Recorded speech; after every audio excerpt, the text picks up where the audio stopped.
সুজি দিয়েই অনেক রকম পিঠে বানিয়ে নেওয়া যায়, আমরা সকলেই জানি। আজ তোমাদের সাথে শেয়ার করব সুজি দিয়ে 2 রকমের পিঠের রেসিপি।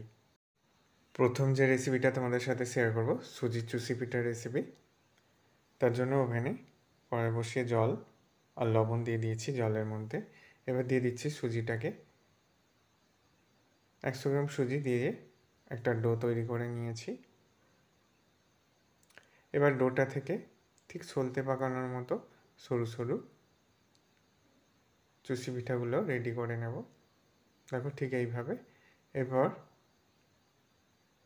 250 ml লিকুইড দুধ দিয়ে তৈরি করা চুষি পিঠাগুলোকে দিয়ে 6 থেকে 7 মিনিট দুধের মধ্যে ফুটিয়ে নিয়ে তারপর চিনি দিয়ে দিয়েছি। এইভাবে দুধটা ঘন হয়ে গেলেই তৈরি হয়ে যাবে সুজির চুষি পিঠার রেসিপি। এবার তোমাদের সাথে যে পিঠার রেসিপিটা শেয়ার করব সুজি দিয়ে, সেটা হচ্ছে সুজির চিতই পিঠা। তার জন্য সুজিকে এইভাবে গুলে নিয়েছি। এরপর দিয়ে দিচ্ছি নারকেল কোড়া আর দিয়ে দেবো অল্প একটু চিনি। সমস্ত উপকরণকে সুজির ব্যাটারের সাথে ভালো করে মিশিয়ে নিচ্ছি।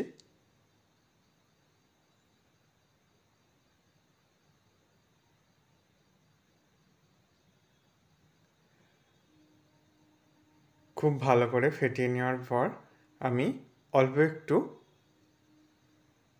বেকিং পাউডার দিয়ে দিয়েছিলাম এই ব্যাটারের মধ্যে। ব্যাটারটা রেডি হয়ে গেছে। এবার তাওয়া বসিয়ে নিয়ে এইভাবে অল্প অল্প করে দিয়ে দিচ্ছি।